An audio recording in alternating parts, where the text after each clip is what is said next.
अच्छा, करेले का रस निकाल के कहते हैं कि शुगर के पेशेंट को पिलाओ तो उसकी शुगर फ़ौरन ठीक हो जाती है, बेहतर हो जाती है, नॉर्मल हो जाती है, ये सब सच है? लेकिन अगर ये करेले का जूस या करेले खा के शुगर ठीक होती होती तो ये जो इंसुलिन की फैक्ट्रीज़ हैं, ये दवाइयों की जो फार्मास्यूटिकल इंडस्ट्री है, ये बंद ना हुई होती, उनका कारोबार कैसे चल रहा है? वो कैसे गोलियां की प्रोडक्शन चल रही है? भाई करेले का पानी पी के अगर डायबिटीज़ ठीक हो जाती है तो दवाइयाँ क्यों बन रही हैं? अच्छा, हमारे पास एक स्टाफ होता था, उन्होंने क्या किया था, अपनी अम्मी को ना उनकी शुगर बढ़ गई थी, तो उनको नाक से वो खाना-वाना सारा ट्यूब लगी हुई थी, दिया जा रहा था। तो उन्होंने नाक से ना क्या कहते हैं, उनको करेले का रस डाल के दे दिया ग़िज़ा के तौर पे कि उनकी शुगर नॉर्मल हो जाएगी। शुगर बहुत हाई थी, घर में कोई था नहीं। तो हम यही है, और वो उनका जो है ना, जैसे गर्दन का मनका होता है ना, उससे गिर गया। तो हम यही सोच रहे थे कि देखें, ये होती है जहालत। जी, कि एग्जैक्टली। ये जो रूरल एरियाज़ हैं, जो गाँव ग्राम के लोग हैं, जो इधर उधर रह भी रहे हैं, मगर उनके पास तालीम या शऊर इतना नहीं है।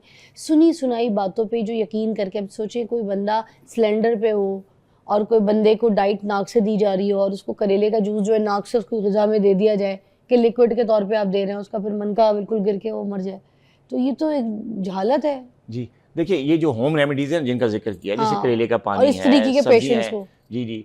तो वो सीरियस जो आईसीयू वाले पेशेंट्स हैं, उनको तो बगैर नर्सिंग स्टाफ के पर्सनल बंदा तो खाना दे ही नहीं सकता, रिश्तेदार खाना, वो तो मना होता है ना। आईसीयू में तो की जो आपने कभी आईसीयू में विज़िट किया हो, तो वो टोटली एंट्री ऐसे बैन होती है। ऐसे नहीं, अंदर मगर सिर्फ उन्होंने घर पे वो जो सिलेंडर नहीं लगाते जो अच्छा, अच्छा, उनको अच्छा। रखा हुआ था अच्छा, वो पेशेंट को, घर में जब रखा। डॉक्टर्स कहते हैं कि आप हाँ, ले जाएं जितना हाँ, वो टाइम है आप लिक्विड अपना, डाइट दी जाती तो है वो एनजी लिक्विड ट्यूब से। डाइट उन्हें नाक से करेले का जूस दे दिया। तो हाँ। हम आज तक उस चीज़ को सोचते हैं कि ये बताओ कि इतनी जहालत है कि कोई सुनता नहीं है, बस सुनी सुनाई बात पे उठा के तो करेले का जूस पिला दिया जी, जी। नाक से। लेकिन एक्चुअली अगर डायबिटीज़ की बात की जाए तो ये जो होम रेमेडीज़ होती हैं ना, करेले का जूस हो गया, जामुन हो गई, उसकी गुठलियों, देखिए इसका रोल ये सपोर्टिव मैनेजमेंट ज़रूर करती हैं। ये जामुन की शुगर गुठली का लेवल सफूफ को, हो गया, ये हो हाँ, गया, दवाई करती के है। साथ, जी, जी, मतलब सपोर्ट करती हैं मैनेजमेंट को। लेकिन ये रिप्लेसमेंट नहीं है ट्रीटमेंट की, सब्स्टिट्यूट नहीं है ट्रीटमेंट का। ओके। आप ये नहीं कह सकते कि दवाइयाँ बंद करो, इंजेक्शंस बंद करो, सिर्फ़ और सिर्फ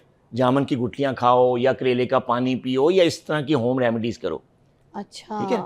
आप इन रेमेडीज़ को, होम रेमेडीज़ को आप जो मेडिकल मैनेजमेंट है उसके साथ आप सपोर्टिव मैनेजमेंट की तरह यूज़ कर सकती है। उससे दवाइयों की डोज़ कम हो सकती है, आपकी शुगर बेहतर कंट्रोल हो सकती है। इसके साथ मिनरल्स और विटामिन्स आपको मिल सकते हैं जो आपकी सेहत को बेहतर करेंगे, आपका एनर्जी लेवल को बेहतर करेंगे, डिफरेंट किस्म के सिम्पटम्स में डिले करेंगे। लेकिन ये तो नहीं हो सकता कि आप सारी मैनेजमेंट छोड़ के, मेडिकल मैनेजमेंट छोड़ के सिर्फ और सिर्फ होम रेमेडीज़ को प्रॉपर ट्रीटमेंट की जगह दे दें, ऐसा नहीं है। ऐसे ऐसे खाने जो बाजारी जो हम बात कर रहे हैं जिनके बारे में। निहारियाँ, नान और हाँ। आलू और पूड़ी हलवा, पूरी हलवा रह गया था जी।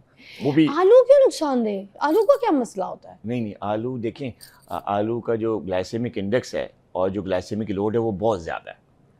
ज़मीन के कितना है? नीचे ज़मीन देखिए ये 75 से ऊपर है इसका ना अच्छा। ग्लाइसेमिक, हाँ। और जो ये ज़मीन के नीचे उगने वाली जितनी भी सब्जियां हैं, जैसे चुकंदर है, उसका भी ग्लाइसेमिक लोड बहुत ज़्यादा है, उससे भी शुगर हाई हो तो जाती है। जमीन के अंदर की जो उगने वाली सब्जियां होती हैं वो क्यों मना करते हैं डॉक्टर सारे आप वो लोग? देखिए उनको मना करने की बेसिक वजह यही होता है कि उनका जो ग्लाइसेमिक लोड होता है और जो ग्लाइसेमिक इंडेक्स होता है वो ज़्यादा है, वो शुगर स्पाइक करती है। अगर आप आलू खाएं, आप बेशक आप देखा होगा आपने कि अगर किसी डायबिटिक को आप सिर्फ एक ब्राउन स्लाइस या थोड़ी सी रोटी के साथ भी अगर आलू दे देंगे, सुबह नाश्ते में आलू भुजिया दे दी या कोई भी ऐसा सालन दे दिया जिसमें आलू हैं, तो आप उनका शुगर नोट कर लें, वो स्पाइक कर जाएगा।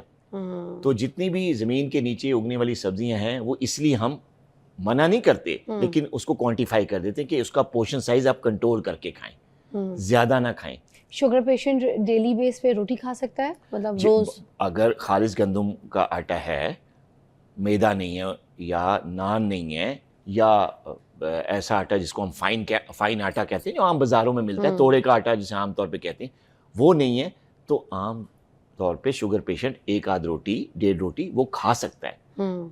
लेकिन असल जो है वो कसूर रोटी का या खाने का नहीं होता, असल कसूर होता है खाने की टाइमिंग, बार बार दिन में 4-5 दफ़ा चाय पीना, उसके साथ जनाब बिस्किट लिए जा रहे हैं, उसके साथ रस लिए जा रहे हैं, नीमको खाई जा रही है और कहते हैं कि जी हमने तो सिर्फ आधी रोटी खाई है, फिर क्यों शुगर ज़्यादा है?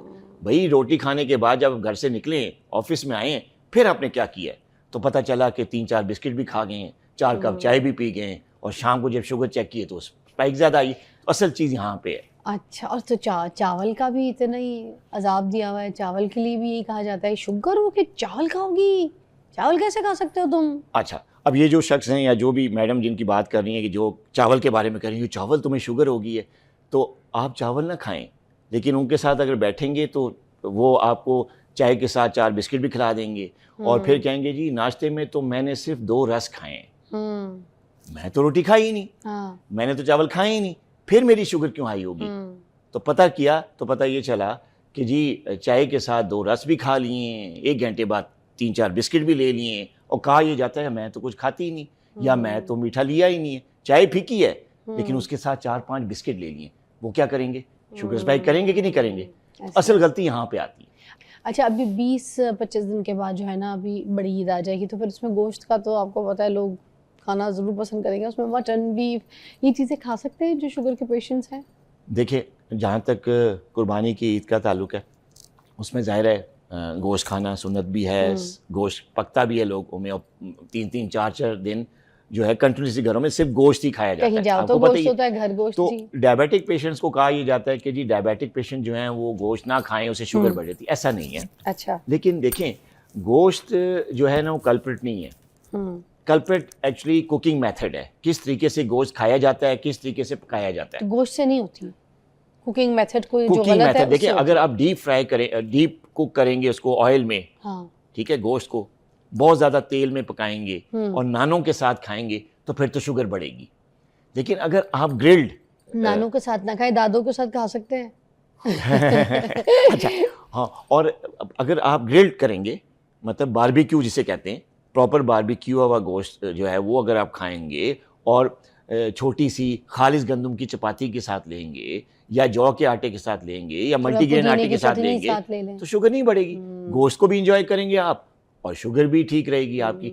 लेकिन ये आपकी टाइमिंग, और साथ में अगर आप गोश्त खा रहे हैं और सिर्फ खा ही रहे हैं, बैठे में कोई फिजिकल एक्टिविटी नहीं है, लेट नाइट तक खाना पीना चल रहा है, बार बार मल्टीपल स्नैकिंग चल रही है, गोश्त खाया, खाने के बाद घंटे बाद मेहमान आए, उनके साथ फिर गोश्त खा लिया नान के साथ या रोटी के साथ। मगर अभी जैसे गोरे हैं, ये स्टेक्स वगैरह खाते हैं, ये वेल डन नहीं करवाते गोश्त को, आपको पता है, अंदर से तो बिल्कुल थोड़ा सा रेयर, मीडियम, लाइट, कच्चा, और वो कहते हैं बड़ा फायदेमंद है। और इसी तरह कोरियंस वगैरह हो गए, और ये जो जापानीज वगैरह हो गए, ये रॉ मीट बड़ा खाते हैं कच्चा, तो वो बस पानी में हल्का सा गर्म में डाला और उसी वक्त स्टिक से निकाल के तो मुंह में खा लिया, तो वो पका। और सुशी वगैरह तो है ही मोस्टली ज़्यादातर रॉ, बहुत कम कुक्ड सुशी होती है, तो ये कच्चा गोश्त फिर नुकसानदेह नहीं होता है? देखिए, कच्चा गोश्त नुकसानदेह इस तरीके से हो सकता है कि एक तो आपका डाइजेस्टिव सिस्टम उसको किस तरीके से डाइजेस्ट करता है, तो बाज़ औक़ात कच्चे गोश्त खाने से ये पर्सन टू पर्सन वेरी करता है।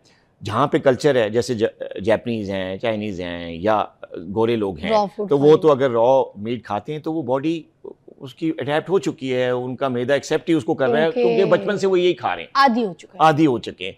तो एक चीज़ का जब आदी जिस्म हो जाता है तो उसको वो टॉलरेट कर लेते हैं। अगर पाकिस्तानी लोगों को अगर आप इस तरह का कच्चा गोश्त खिलाएंगे, ठीक है, और वो तो फिर ज़ाहिर है वो उनका मैदा ख़राब कर देगा। एक तो डाइजेशन का प्रॉब्लम हो जाएगा, उनको कॉन्स्टिपेशन हो सकती है, एसिडिटी हो सकती है, कई और प्रॉब्लम्स मोस्टली होता है जब मुल्क से बाहर कोई ट्रैवल के लिए जाता है, कोई जापानीज रेस्टोरेंट देख के तो बड़ा घुस जाता है, उनसे पूछे तो वो ऐसे रॉ मीट वगैरह की कोई चीज़ें खा ले, तो उसके बाद रामेन वगैरह में भी कुछ आपको पता है कच्चे मीट और चीज़ें डाल दो। मैं भी जब स्टेक खाता हूँ तो मैं वेल डन करवाता हूँ मुझसे, वो तो हालांकि मेरा जो बेटा है, बड़ा बेटा मेरा है, वो हमेशा जो है ना वो थोड़ा सा उसको नॉट वेल डन नहीं करता, वो कहते हैं जूसी होना चाहिए, थोड़ा सा जूसी होना चाहिए, तो कच्चा, मगर उसका मैदा एक्सेप्ट कर चुका होगा तब हमेशा से ऐसे ही खाता रहा, तो इसलिए उसका मैदा एक्सेप्ट कर लेता है। क्या बात है, तो पर्सन टू पर्सन ये चीज़ वेरी करती है। लेकिन जो ग्रिल्ड किया हुआ गोश्त होता है वो कुर्बानी में ज़्यादा फायदेमंद है, बजाय पका हुआ और घी में और ऑयल में बना हुआ, ये करा हुआ। और ग्रिल्ड में भी